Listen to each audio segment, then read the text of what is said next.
And just like that, we're back. What's up, everybody? This is part 2 of our quality series. I apologize for the delay, and I promise that every part 3, part 4, part 5, every part of this series is gonna come out a whole lot faster than part 2 did. Part 1, we discussed the qualities of a good man. And at the end of that webisode, I asked the question, I said, how many of us will be content with just this? How many of us would be satisfied if we had this? And a lot of people put in the comment section, me. If I could just get that, I'll be content. That means that my assignment, my task for this particular webisode is to the best of my capability to articulate to you how the kingdom man is better. Because what I don't want is for my generation to be so thirsty that we're drinking toxicity and then calling it an acquired taste. No, miss me with that. You were called to be kingdom, and the kingdom life is better, because if you don't, you'll keep on entertaining the possibility of going back to that ex. Speaking of an ex, you know what an ex is? An example. All they are is an example of what it looks like when you have a relationship that God didn't endorse. Some of us have been in the basement so long that when we go upstairs, we think it's a palace.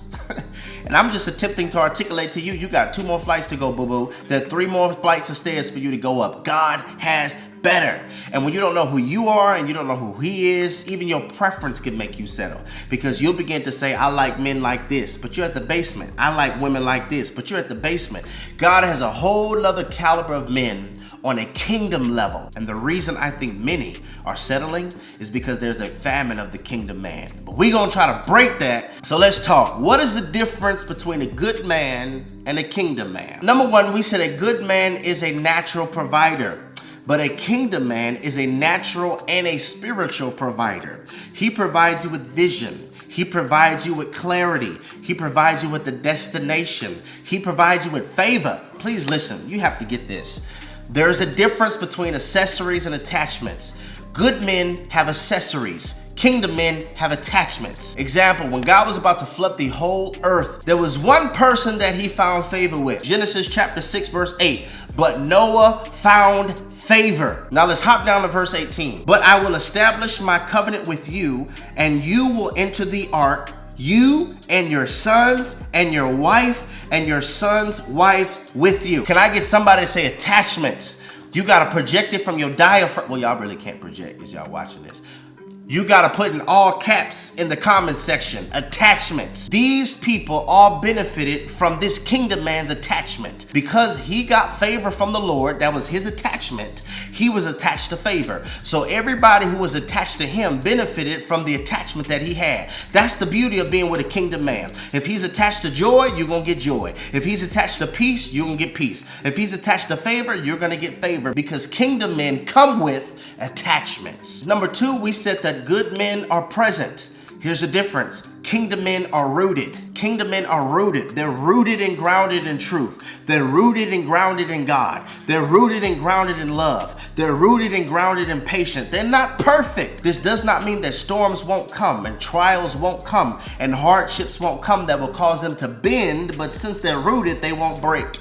So they have this natural resiliency to them. They keep on bouncing back. And before anybody gets their trigger fingers and start commenting, I know this man who claimed to be a kingdom man and he stepped out on his wife. I know this man who claimed to be a kingdom man and he... Listen, just because they rock the hashtag doesn't mean they live the life. God in the bio does not mean God in their life. A man has to have an encounter with the king to truly change. And I don't want us to be deceived. Everybody who rocks the label doesn't live the life. One of the qualities of a kingdom man is that he is rooted. That does not mean don't encourage him. Just because he's solid, he's firm, and he's not going anywhere, that doesn't mean don't encourage him. Just because he can carry it doesn't mean it's not heavy. Encourage that brother. If you see that your husband is killing it, let him know, baby, I see you, and I'm thankful for the man that you are. Let him know. The 2 universal love languages for men is honor and compliments. Next, we said a good man communicates. May not be in the healthiest form, but he communicates. The difference though with the kingdom man, this is a twofold one. He doesn't communicate, he articulates. Articulate means to provide clarity. Woo, that's a word in itself. You've been on 4 or 5 dates and this man has not provided you with any clarity on this relationship, any clarity with his desires. Kingdom men provide clarity. They articulate with effectiveness. And not only do they articulate, a kingdom man's also an oracle. God speaks through him. Listen, ladies, you want a man who hears heaven. It's going to be dangerous to be with a man who is your leader and he leads you off of his logic versus leading you off his encounter. You want to have a man who hears God. A man is no greater than his level of devotion. And if he does not know God's voice devotionally, he will not know God's voice directionally, which means he can lead you anywhere. Good men could lead you down the wrong path because there is nobody giving them instructions. A kingdom man has heavenly insight. A kingdom man, God gives him a MRI on situations through prayer. He prays about things. He prays about things. He seeks counsel on things. He listens to wisdom. This is a kingdom man. And now please, I must articulate, this takes time. I don't want you to just dismiss this information because you have not seen it. Just because you have not been exposed to it doesn't mean doubt the existence of a thing. This is how kingdom men should be. Kingdom men pray. In all thy ways, acknowledge him. That's Bible. Seek ye first the kingdom of God and all of his righteousness. That's Bible. The first thing he does is he wants to make sure, am I leading this family? Am I leading my family in a God-given direction? Good men, if it makes financial sense, we'll do it. If it looks good, we'll do it. If it looks like a great opportunity, we'll do it. Intentions aren't bad. It's just he's not seeking heaven first. And so therefore, he could possibly entertain a distraction that looks like an opportunity. Next on the docket, we said that a good man protects, but a kingdom man, y'all ready for this? A kingdom man covers. See, when he's a protector, he'll fight things off.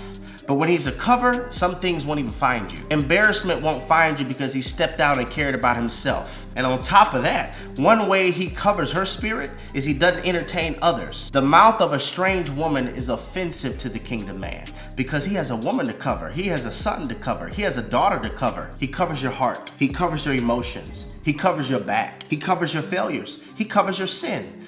Love covers a multitude of sins. When it's kingdom, God will send you someone who speaks fluently in the language of your spirit versus having somebody that for the rest of your life you have to be a translator because they don't get it.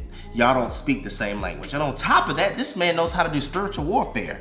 You need to have somebody in your life who knows how to fight in the spirit. Some of this stuff is not natural, it's spiritual. And a kingdom man knows how to do warfare in the spirit. He knows how to bind things in the spirit. I'm not trying to be deep. I'm not trying to be churchy. He knows how to fight at another level.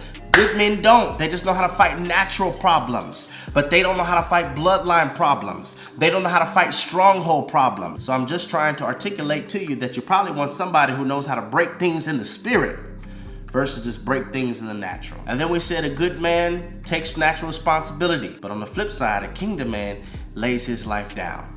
He has this outlook: it may not be my fault, but it is my responsibility. Love your wife like Christ loved the church, gave himself up for her, presenting to himself a church without spot, blemish, or wrinkle. The kingdom man lays down his life.